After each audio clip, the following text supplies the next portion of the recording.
పశ్చిమ బెంగాల్ ముఖ్యమంత్రి సువేందు అధికారి సంచలన పథకాన్ని ప్రకటించారు. దేశంలో ఇప్పటి వరకు ఎక్కడా లేని విధంగా ₹5కే చేప భోజనం పెట్టే పథకాన్ని త్వరలోనే ప్రారంభిస్తామని ప్రకటించారు. రాష్ట్రంలో సుమారు 400 చోట్ల క్యాంటీన్లను తెరిచి పేదలకు నాన్ వెజ్ భోజనం రుచి చూపిస్తామని వెల్లడించారు. బెంగాలీలకు ఎంతో ఇష్టమైన చేపలతో భోజనం పెట్టాలని ముఖ్యమంత్రి సువేందు అధికారి నిర్ణయించడం సంచలనంగా మారింది. ఇప్పటి వరకు దేశంలో తమిళనాడు, ఆంధ్రప్రదేశ్, కర్ణాటక, రాజస్థాన్ రాష్ట్రాలలో ఈ తరహా క్యాంటీన్లు ప్రభుత్వ ఆధ్వర్యంలో నడుస్తూ ఉన్నాయి. ₹5కే అల్పాహారంతో పాటు మధ్యాహ్నం, రాత్రిపూట భోజనం అమలు చేస్తున్నారు. కానీ చేపలతో భోజనం పెడతామని ప్రభుత్వం ప్రకటించడం విస్తృత చర్చకు కూడా దారితీస్తుంది. పశ్చిమ బెంగాల్ ప్రజలు మనసు గెలుచుకునేందుకు సీఎం సువేందు ఈ సరికొత్త అస్త్రాన్ని ఉపయోగిస్తున్నట్లుగా అంటున్నారు.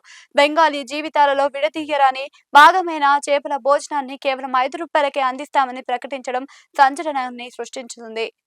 రాష్ట్ర వ్యాప్తంగా వందలాది క్యాంటీన్ల ద్వారా ఈ పథకాన్ని ప్రజల్లోకి తీసుకెళ్తున్నామన్నారు.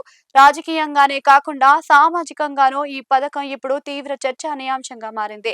ఈ పథకానికి రకరకాల పేర్లు పరిశీలిస్తున్నారు. తమిళనాడులో అమ్మ క్యాంటీన్, ఏపీలో అన్న క్యాంటీన్, కర్ణాటకలో ఇందిరా క్యాంటీన్, రాజస్థాన్ లో అన్నపూర్ణ రసోయి అన్న పేర్లతో ఈ తరహా పథకాన్ని అమలు చేస్తున్నారు. బీజేపీ అధికారంలో ఉన్న రాష్ట్రాలలో తొలిసారిగా ₹5కే భోజన పథకాన్ని అమల్లోకి తీసుకురావడం హాట్ టాపిక్ గా మారింది.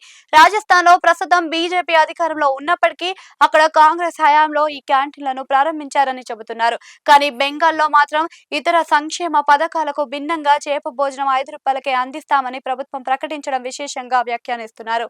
బెంగాల్ సంస్కృతి, ఆహార అలవాట్లలో చేపలకు అత్యున్నత స్థానం ఉంది.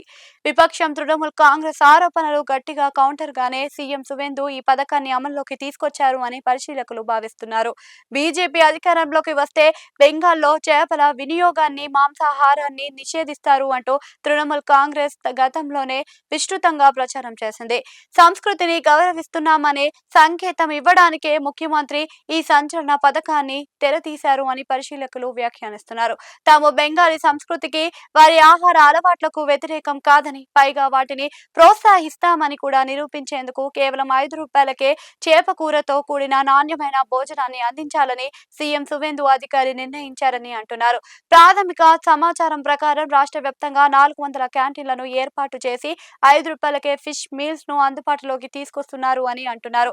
ఈ పథకంతో పాటు అన్నపూర్ణ యోజన కింద అర్హులైన మహిళలకు నెలకు 3,000 ఆర్థిక సాయం కూడా అందిస్తామని సీఎం ప్రకటించారు. రాబోయే కొద్ది నెలల్లోనే 400 క్యాంటీన్లను అధికారికంగా ప్రారంభించే అవకాశం ఉందని నివేదికలు చెబుతున్నాయి.